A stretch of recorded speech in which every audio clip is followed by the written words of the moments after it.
हफ्ते पहले जो है विश्वकर्मा समाज की 16 साल की बच्ची के साथ सामूहिक बलात्कार। नारी शक्ति बंधन अधिनियम के उस संशोधन को जो 2029 से लागू होना था, उस संशोधन का आप लोगों ने लोकसभा में विरोध किया। राम राज्य का झांसा देके बलि चढ़ाई जाती है। जी हां दोस्तों, यूपी सदन में तो गजब हो गया। कहां थे आप कहकर अखिलेश की एमएलए रागिनी सोनकर ने बीजेपी को कायदे से धो दिया, उड़ाई गजब तरीके से धज्जियां। इधर सीएम योगी आदित्यनाथ ने जोड़ लिए हाथ। दोस्तों, उत्तर प्रदेश विधानसभा के विशेष सत्र में समाजवादी पार्टी की विधायक डॉक्टर रागिनी सोनकर का अलग ही अंदाज देखने को मिला। हालांकि दोस्तों, बीजेपी ने विशेष सत्र जिस भी मकसद से बुलाया था, डॉक्टर रागिनी सोनकर ने बड़े तरीके से उनके ऊपर पानी फेर दिया। दोस्तों, महिला आरक्षण को लेकर यूपी विधानसभा के विशेष सत्र के दौरान डॉक्टर रागिनी सोनकर ने बीजेपी को जबरदस्त तरीके से खरी खरी सुनाई।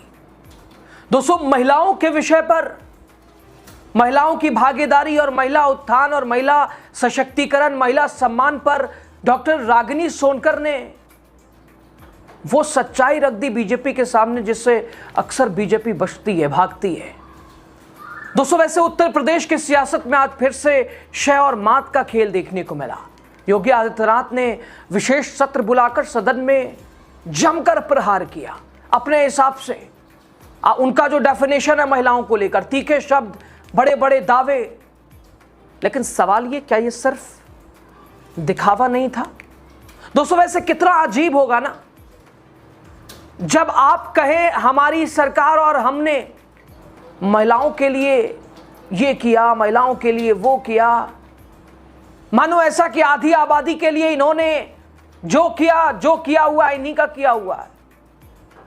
और जहां महिलाओं के साथ किए गए सारे इन क्रेडिटों को भारतीय जनता पार्टी खुद लेना चाहती है, तभी आपके सामने ही कोई महिला उठ के कहे कि कहां थे आप महोदय, कहां थे आप? अभी एक हफ्ते पहले विश्वकर्मा समाज की 16 साल की बच्ची के साथ सामूहिक बलात्कार होता है, उसे जला दिया जाता है, मार दिया जाता है। कहां थे आप जब लखनऊ में 13 साल की बच्ची के साथ सामूहिक बलात्कार होता है? कहां थे आप जब गाजियाबाद में 4 साल की बच्ची के साथ बलात्कार और हत्या कर दिया जाता है? कहां थे आप जब मेरठ में दलित मां को मार दिया गया, बेटी को उठाकर वो मारने वाले लेके चले गए? कहां थे आप जब कानपुर में एक 15 साल की बिटिया के साथ यौन शोषण किया जा रहा था? कहां थे आप जब बुलंदशहर में आपकी पुलिस महिला की इज्जत लूट रही थी? कहां थे आप जब घटना हाथरस में हुई? कहां थे आप मथुरा में, मेरठ में, सुल्तानपुर में, कासगंज में, कौशांबी में, बनारस में, लखीमपुर खीरी में, उन्नाव में, फतेहपुर में? बेटियां बर्बाद हो गईं, कहां थे आप? दोस्तों, आप बेटियों को लेकर कुछ बताएं, महिला सशक्तिकरण और महिलाओं के उत्थान के लिए, और आपके सामने ये सच्चाई आ जाए तो क्या जवाब होगा? पहले डॉक्टर सोनकर को सुने आप। कहां थे आप? कहां थे आप अभी एक हफ्ते पहले जो है विश्वकर्मा समाज की 16 साल की बच्ची के साथ सामूहिक बलात्कार, उसको जला दिया, उसको मार दिया गया। कहां थे आप जब लखनऊ में 13 साल की बच्ची जो है उसके साथ सामूहिक बलात्कार? कहां थे आप जब गाजियाबाद में 4 साल की बच्ची है उसकी बलात्कार करके हत्या कर दी गई? कहां थे आप जब मेरठ में एक दलित मां को मार दिया और उसकी बेटी को उठा करके ले गए? कहां थे आप जब कानपुर में एक 15 साल की बिटिया को उसका यौन शोषण किया जा रहा है? कहां थे आप जब बुलंदशहर में आपकी ही पुलिस महिला की इज्जत लूट रही थी? कहां थे आप जब घटना हुई हाथरस में, मथुरा में, मेरठ में, सुल्तानपुर में, कासगंज में, कौशांबी में, बनारस में, लखीमपुर खीरी में, उन्नाव में और फतेहपुर में बेटियां बर्बाद हो गई? कहां थे आप? अगर इन परिवारों को किसी ने मदद पहुंचाई तो समाजवादी पार्टी ने पहुंचाई, अगर वहां कोई पहुंचा तो समाजवादी पार्टी के राष्ट्रीय अध्यक्ष श्री अखिलेश यादव जी। तो दोस्तों, डॉक्टर रागिनी सोनकर ने भरे सदन में भारतीय जनता पार्टी के झूठे नारी वंदन की पोल खोल के योगी आदित्यनाथ के सामने ही रख दी। अब इतने सवाल हैं, जवाब देंगे तो देंगे क्या योगी आदित्यनाथ? क्या दिया उन्होंने? वही रटा पिटा, घिसा पिटा। योगी आदित्यनाथ का इससे आप जवाब कहें या बौखलाहट कहें, आप खुद तय कीजिए। समाज के हर एक क्षेत्र में जब वह नेतृत्व दे रही है, लेकिन इस नेतृत्व के साथ साथ उसके पास राजनीतिक ताकत भी आए, नीति निर्धारण में भी वह मजबूती के साथ आगे बढ़ सके। इसमें सबसे बड़ी बाधा आप लोग बने हैं। गांव में आप पैदल नहीं चल सकते थे, महिलाएं बीमार होती थी, शाम के समय सड़कों पर महिलाएं जहां तहां शौच के लिए बैठी रहती थी और समाजवादी पार्टी के सोहदे वहां जाकर के छीटाकशी करते थे। ये दृश्य होता था, ये दृश्य था। लेकिन आधी आबादी की गरिमा की रक्षा करने के साथ साथ उनके स्वास्थ्य के लिए और भावी पीढ़ी के भविष्य को उज्जवल बनाने के लिए, उनकी सुरक्षा के लिए प्रधानमंत्री मोदी जी ने स्वच्छ भारत अभियान के माध्यम से वो व्यवस्था दिलाई। हर घर पानी प्रस्ताव में आ रहा हूं ना, प्रस्ताव में रखूंगा उसी पे। अभी जब मैं उस पे आऊंगा फिर प्रस्ताव रखूंगा मैं। अभी उसकी भूमिका तैयार कर रहे हैं जिसका आप विरोध कर रहे थे, जिसका आप विरोध कर रहे हैं उसी की मैं भूमिका तैयार कर रहा हूं। नहीं, मैं वही आ रहा हूं ना, मैं वही आ रहा हूं। आप लोग देखिए, वही तो मैं कह रहा था। आप लोगों के आचरण को देख करके गिरगिट भी समझा जाएगा कि कौन आ गया है, ये कि ये संसद में आचरण कैसा और यहां आचरण कैसा, वह भी समझा जाएगा कैसे रंग बदला जाता है। यानी दिल्ली से लखनऊ पहुंचते पहुंचते जब आधी आबादी के आक्रोश को झेलना पड़ रहा है, अब यहां पर रंग बदल गए। अब कह रहे हैं 35% आरक्षण होना चाहिए। सदन में विरोध क्यों किए? क्यों सदन में विरोध किए? और इसीलिए मैं कह रहा हूं, इसी प्रकार से आधी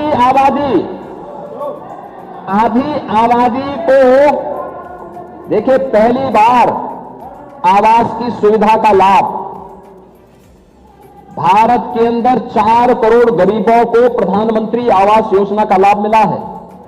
दोस्तों, निंदा प्रस्ताव पर चर्चा के दौरान रागिनी सोनकर ने कहा, इस तरह से विधानसभा का विशेष सत्र बुलाना बीजेपी का राजनीतिक षड्यंत्र ज्यादा लगता है। आज इस सत्र को जिस तरह बुलाया गया वो महिला अधिकारों पर वास्तविक चर्चा से ज्यादा भाजपा का राजनीतिक षड्यंत्र लगता है। सपा विधायक ने कहा कि अगर महिलाओं को आरक्षण देना ही होता, सितंबर 2023 में पारित हुए बिल की अधिसूचना 2026 में क्यों जारी की गई? सपा विधायक रागिनी सोनकर ने कहा कि चाहे पार्लियामेंट हो, चाहे उत्तर प्रदेश के विधानसभा हो, पार्लियामेंट में आप नेहरू को कोसो, यूपी की विधानसभा हो तो नेताजी को कोसो, यही काम है, क्योंकि आपका तो यही धंधा है, आपका तो यही, क्योंकि सारा काम मंदा है। उन्होंने कहा बीजेपी का नारी वंदन झूठा है, बीजेपी के लोगों ने नारियों को नारा बनाया है। दोस्तों, रागिनी सोनकर कह रही है इनकी मंशा सिर्फ और सिर्फ नारी को इस्तेमाल करके सत्ता की कुर्सी को हथियाना है। चाहे पार्लियामेंट हो, चाहे यूपी की असेंबली, पार्लियामेंट में आप नेहरू को कोसो और जब यूपी की विधानसभा हो तो आप नेताजी को तोसो। और क्यों? क्योंकि आपका तो यही धंधा है, क्योंकि आपका तो सारा काम मंदा है। नेताजी ने उस सोच को आगे बढ़ाया कि पंचायत चुनाव में 33% का आरक्षण ला करके महिलाओं को पंचायत में ब्लॉक प्रमुख से लेकर के जिला पंचायत अध्यक्ष से लेकर के प्रधान से लेकर के बीडीसी की कुर्सियों पर बिठाया। लेकिन आप क्या कर रहे हो? वो 33% का आरक्षण पाकर के जो महिलाएं हमारी नेतृत्व कर रही थी, उस चुनाव को ही टाल दिया, क्योंकि आपसे महिलाओं का नेतृत्व नहीं देखा जाता है। आप तो महिलाओं के नेतृत्व को दरकिनार करके सिर्फ नारी को नारा बना करके इस्तेमाल करना चाहते हो। ये भारतीय जनता पार्टी का असली चेहरा है। आप इस सदन में जो बैठी महिलाएं हैं, जो उधर बैठी हैं, जो इधर बैठी हैं, आप जब उन्हें एक समान नेत्रों से नहीं देख पा रहे हैं तो हम धरातल की क्या बात करें। 1 ट्रिलियन इकोनॉमी की बात करने वाली सरकार, और जब इसी सदन में सत्ता पक्ष और विपक्ष की महिलाओं को जिस समय त्वरित के विकास के कार्यों की निधि देने की बात होती है तो वहां पे आपके 5-5 करोड़ की धनराशियां जाती हैं और विपक्ष के जो विधायक हैं उनके बजट काट लिए जाते हैं। क्या ये उनके विधायक क्षेत्र, विधानसभा के क्षेत्रों की आधी आबादी का अपमान नहीं है? क्या उनको विकास का अधिकार नहीं है? ये है आपका झूठा नारी वंदन और नारी अभिनंदन। और आप महिलाओं की बात करते हैं। आज रोडों पे आशाएं रो रही हैं, आज रोडों पे पे समूह की बहनें रो रही हैं, आज रोडों पे आंगनवाड़ी की महिलाएं रो रही हैं, आज हमारी रसोइयां रो रही हैं, आज हमारी पंचायत सहायक रो रही हैं, आज महिलाएं, जो युवा महिलाएं हैं, वो नौकरी का इंतजार करते करते रो रही हैं। और आप महिला बंधन की बात करते, मैं आपसे कहना चाहूंगी कि अगर आप महिलाओं को सच में आरक्षण देना चाहते हो तो आज की वर्तमान स्थिति में उत्तर प्रदेश की सदन में 403 सीटों पर आप 33 क्या 50% का आरक्षण लागू करो और पूरा समूचा विपक्ष आपके साथ खड़ा हो जाएगा। लेकिन आप तो षड्यंत्र करना चाहते हो, आप तो विधानसभाओं को तोड़ना मरोड़ना चाहते हो। आप 2011 के सेंसस से अभी के आरक्षण को लागू करना चाहते हो। आप नियम कानून से नहीं चलना चाहते हो, आप सिर्फ और सिर्फ नारी को इस्तेमाल करके, नारा बना करके अपनी कुर्सी को हथियाना चाहते हो।